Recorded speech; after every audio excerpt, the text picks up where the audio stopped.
hallelujah, hallelujah, hallelujah, hallelujah, hallelujah, hallelujah, hallelujah. Praise the Lord, praise the Lord, praise the Lord, praise the Lord, praise the Lord, praise the Lord.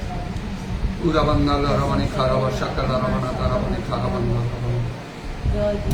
Udaravani Darava Shakala Ravana Daravandala Ravana Daravandala. Hallelujah, hallelujah, hallelujah, hallelujah, hallelujah, hallelujah, hallelujah, hallelujah.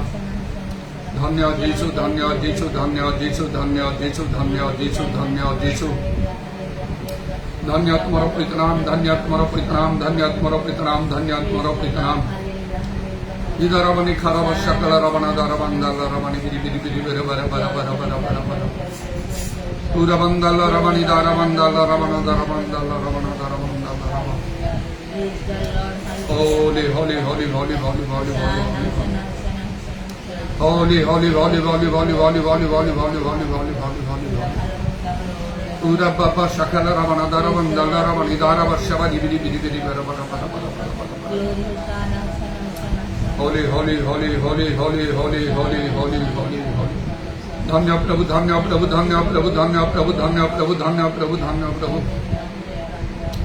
धन्य जीसु धन्य जीसु धन्य जीसु धन्य जीसु धन्य जीसु धन्य तुम्हारा पितनाम धन्य तुम्हारा पितनाम धन्य तुम्हारा पितनाम धन्य तुम्हारा पितनाम धन्य तुम्हारा पितनाम धन्य तुम्हारा पितनाम इधर रवनी खरव शकल रवना दरवंदल रवना दरवंदल रवना Holy, holy, holy, holy, holy, holy, holy, holy, holy, holy, holy, holy, holy Lord, holy Lord, holy Lord, holy Lord, holy Lord, holy Lord. प्रभु तुम्हारा पवित्र नाम और धन्यवाद धन्यवाद धन्यवाद धन्यवाद धन्यवाद धन्यवाद उष्ण रवनी खल रवनी दूर रवंदल रवनी खारव शकल रवना रवंदल रवन जीसु नाम रे दया करो जीसु नाम रे दया करो जीसु नाम रे दया करो जीसु नाम रे दया करो Holy, holy, holy, holy, holy, holy, holy, holy. Pura da da da da da ba ba ba ba ba ba shaba raba raba raba raba raba raba raba raba raba raba raba. Udaravani kharava shakala ravani turi biri biri biri biri biri biri bara bara bara bara bara bara bara bara bara bara. तुम्हें महान महान महान महान महान महान महान व सर्वशक्तिमान व परमेश्वर हालो तुम्हें जो छो से हो तुम्हारा परिवर्तन नहीं प्रभु तुम्हें कालिया जो चिरकाल समान हालेलुया उदारवशानी करवंदल रवनी दरवन तुम्हें आज उद्धार भविष्य सर्वोच्चर hallelujah praise the Lord thank you Jesus thank you Jesus thank you Jesus thank you Jesus रब्बा रब्बा रब्बा रब्बा रब्बा रब्बा रब्बा शकल रवनी दूरवंदल रवनी दारवंदल रवनी दारवंदल रवनी दारवशमनी कल रवनी दूरवंदल hallelujah praise the Lord thank you Jesus glory प्रभु तुम्हारा पवित्र नाम को धन्यवाद धन्यवाद धन्यवाद दूचु तुम्हारा अनुग्रह मान यथेष्ट एवं समस्त मानव जाति मध्य यथेष्ट प्रभु हालेलुया हालेलुया हालेलुया तेणु मनुष्य माने तुम्हारा प्रभु विरक्तिजनक और घृणाजनक कर्म कले मध्य तुम्हें दीर्घ सहिष्णु होई अछ हे प्रभु तुम्हें संपूर्ण रूपे तुम्हें विनाश करना हो मात्र तुम्हें सूर्योदय अछ समस्त बारंबार करी तुम्हें तुम लोक मान द्वारा तुम्हें कथा कौच हालेलुया शबानी खाला रवानी रवंदल रव तुम्हारा सत्य वाक्य घोषणा करावछ नाना आश्चर्य कर्ममान साधन करुछ पवित्र आत्मांग्र वृष्टि दान करुछ तथापि मनुष्य माने बुझंती नहीं समान हृदय कठिन होई थाए इधर रवानी खार वर्षा कल रवा हे प्रभु विशेष भाव में दया कर आ मध्य ए जगतपति सचरी ममते आओ प्रभु अविश्वास मान ज्ञान जो अंध कर प्रभु से निमंते तुम्हें अनुग्रह करो तुम्हें दया करो इधर रवानी खार वर्षा कल रवानी खार बंदल रवानी खार बंदल तुम्हें सर्वदा कार्यरत अटो प्रभु कारण पापीर मरण रे तुम संतोष नहीं समस्ते आओ प्रभु परित्राण एवं सत्य संबंध ज्ञान प्राप्त हम बोली तुम इच्छा ताई सफल प्रभु जगत रे आओ से निमंते तुम लोकमान को सर्वत्र उठा हम शक्तिशाली हवा को हम हालेलुया हालेलुया सत्य वाक्य घोषणा करने को हम नाना आश्चर्य कर्ममान साधन करने को हम इधर रवानी खार वर्षा कल रवानी दारवंदल रवा हालेलुया हालेलुया हालेलुया तद्वारा यीशु ख्रीष्ट जे एकमात्र जगतर आओ प्रभु त्राणकर्ता ताहा प्रमाणित हो एवं अनेक मध्य तुम विश्वास करेंगे इधर रवानी खार वर्षा कल रवानी खार बंदल आम मध्य बहुत उणा करछु प्रभु आमने केवल कर्तव्य साधन करुछु मात्र तुम राज्य निमंते आमने कौन प्रकार लाभ स्वरूप नहूँ କାରଣ ଆମଙ୍କର ସେଇପରି ପ୍ରସ୍ତୁତି ଆମଙ୍କ ନିକଟରେ ନାହିଁ। ଯେହେତୁ ବିଶ୍ୱାସୀମାନଙ୍କର ଯେଉଁ ଚିହ୍ନ ସବୁ ଅନୁବର୍ତ୍ତୀ ହେବା କଥା, ସେମାନେ ତୁମ ନାମରେ ଭୂତ ଛଡ଼ି ପାରିବେ, ପୀଡ଼ିତମାନଙ୍କ ଉପରେ ହସ୍ତ ତୁଲେ ସେମାନେ ସୁସ୍ଥ ହେବେ। ଏପରି କାର୍ଯ୍ୟମାନ ହେଲେ ନିଶ୍ଚୟ ଅନେକ ଅନେକ ମନ ପରିବର୍ତ୍ତନ କରିଥାନ୍ତେ। ପ୍ରଭୁ ମାତ୍ର ସେ ସମସ୍ତ ବିଷୟ ଘଟିପାରୁନାହିଁ। ଏଥିପାଇଁ ପ୍ରଭୁ ନିଶ୍ଚୟ ଆମମାନଙ୍କୁ କର୍ତ୍ତବ୍ୟ ସାଧନ ନ କରି ଆମମାନଙ୍କୁ ଆତ୍ମିକ ଭାବରେ ସଚେତନ ଜାଗ୍ରତ ହେବାକୁ ପଡ଼ିବ। ତୁମଠାରୁ ଶକ୍ତି ପ୍ରାପ୍ତ ହେବାକୁ ପଡ଼ିବ ପ୍ରଭୁ। ସେହି ଶକ୍ତି ବିନା ଆମେ କିଛି କରିପାରିବୁ ନାହିଁ ତୁମ ରାଜ୍ୟ ପାଇଁ। ବରଂ ଆମମାନଙ୍କୁ ପରାଜିତ ଜୀବନ କାଟିବାକୁ ହେବ। ଯେହେତୁ ଆମମାନଙ୍କର ବିପକ୍ଷ ଶୈତାନ ସିଂହ ପରି ସେ ଗର୍ଜନ କରି ଗ୍ରାସ କରିବ ବୋଲି ସେ ଖୋଜି ବୁଲୁଅଛି। ରବଣୀ ଖାରବ ସକଳ ରବଣ ଦରବନ୍ଦାଲ ରବଣୀ ଖାରବ କ୍ରମଣ କରବନ୍ଦ। ଆମମାନଙ୍କ ମଧ୍ୟ ତୁମେ ବହୁତ ସମୟ ଦେଇଅଛ, ସୁଯୋଗ ଦେଇଅଛ। ଅନେକ ବର୍ଷ ଧରି ଆମମାନଙ୍କୁ ତୁମେ ସୁଯୋଗ ଦେଇଅଛ ପ୍ରଭୁ, ଏବଂ ସର୍ବଦା ଆମମାନଙ୍କୁ ତୁମେ ଚେତନା ପ୍ରାଣ ତୁମେ ଦେଉଅଛ, ଯେପରି ଆମେ ପ୍ରକୃତରେ ସଚେତନ ହୋଇ ଜାଗ୍ରତ ହେଉ। Hallelujah, hallelujah, hallelujah. ଯୀଶୁ ଖ୍ରୀଷ୍ଟଙ୍କ ନାମରେ ନାନା ଆଶ୍ଚର୍ଯ୍ୟ କର୍ମମାନ କରିବା ପାଇଁ ଯେପରି ସମର୍ଥ ହୋଇପାରିବୁ। ଇଦରବାଣୀ ଖାରବ ସକଳ ରବଣ ଦରବନ୍ଦାଲ ରବ। ପ୍ରଭୁ ଦୟାକର, କାରଣ ଈଶ୍ୱରଙ୍କ ରାଜ୍ୟ ବାକ୍ୟର ମାତ୍ର ଶକ୍ତିରେ ପ୍ରକାଶ ହୁଏ। ଓ ବାକ୍ୟ ଅନେକ କହନ୍ତି, କଥା କହନ୍ତି, ମାତ୍ର କାର୍ଯ୍ୟ ବହୁତ କମ୍ ଲୋକ କରନ୍ତି। ଇଦରବାଣୀ ଖାରବ ସକଳ ରବଣୀ ଖାରବନ୍ଦାରମ।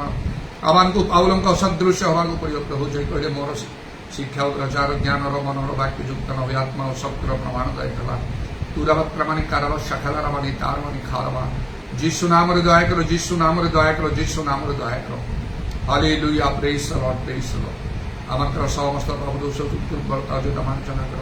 ପ୍ରଭୁ ଯୀଶୁଙ୍କ ବହୁଳ ରକ୍ତରେ ଧୌତ ପରିଷ୍କୃତ କର। ପବିତ୍ର ଆତ୍ମାରେ ପରିପୂର୍ଣ୍ଣ ହୋଇ ତୁମର ପ୍ରଭୁ ସେବା କାର୍ଯ୍ୟରେ ଲାଗିବା ପାଇଁ ତୁମେ ଦୟା କର। ତୁମ ଆତ୍ମାଙ୍କର କାର୍ଯ୍ୟ ବହୁଳ ଭାବରେ ସାଧିତ ହଉ। Hallelujah, hallelujah. ରାମାନ୍ତର ଆନ୍ତରିକ ନୂତନୀକୃତ ମଣ୍ଡଳୀ ନିଷ୍ଠା ପ୍ରାପ୍ତ ହେବ। ତୁମର ପବିତ୍ର ପାଦ ତଳେ ସମସ୍ତ ବିଷୟ ସମର୍ପଣ କରି ଶୁଣିଲ ବୋଲି ଧନ୍ୟବାଦ ଦେଇ ପ୍ରଭୁ ଯୀଶୁଙ୍କ ନାମରେ ପ୍ରାର୍ଥନା କରୁଛି।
बादल पर हमारा यीशु आएगा, बादल पर हमारा मसीहा आएगा, बादल पर हमारा यीशु आएगा, बादल पर हमारा मसीहा दूतों के संग आएगा, संतों के संग आएगा, संग आएगा, संतों के संग आएगा, हमारा यीशु आएगा। Hallelujah, honor and glory. मसीह आएगा,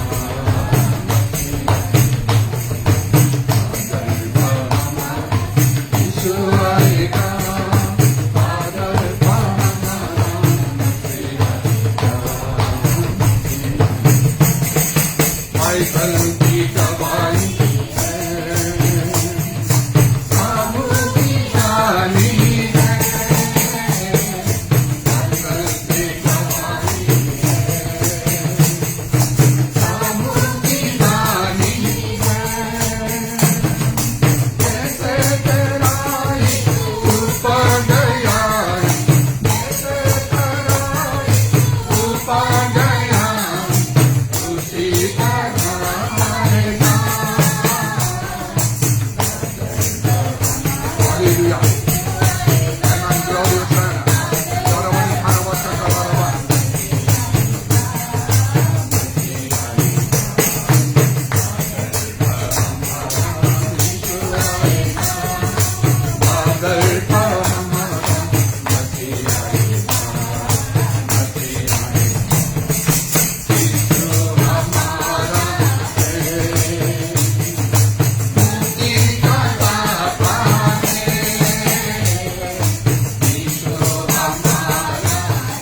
Hallelujah. Praise the Lord. Glory to the Lord.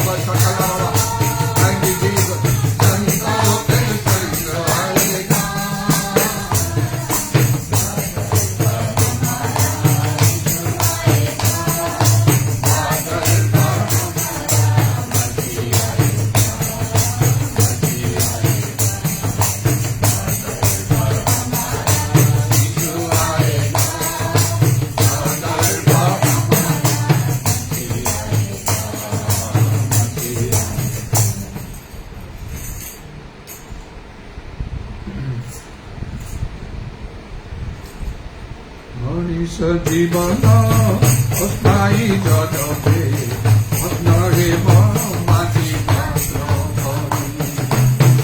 মনীষ জীবন অস্থায়ী জগতে অন্যরে মাঝি মাত্র আকাশ পৃথিবী সমুদ্র পর্বত সকালে বিনাশিত আকাশ পৃথিবী সমুদ্র পর্বত সকালে বিনাশিত তুমি কি বন্ধু অনন্তে বন্দিব আঙ্গি জীবন পাত্র করি তুমি কি বন্ধু অনন্তে বন্দিব আঙ্গি জীবন পাত্র করি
Holy, holy, holy, holy, holy, holy, holy, holy, holy.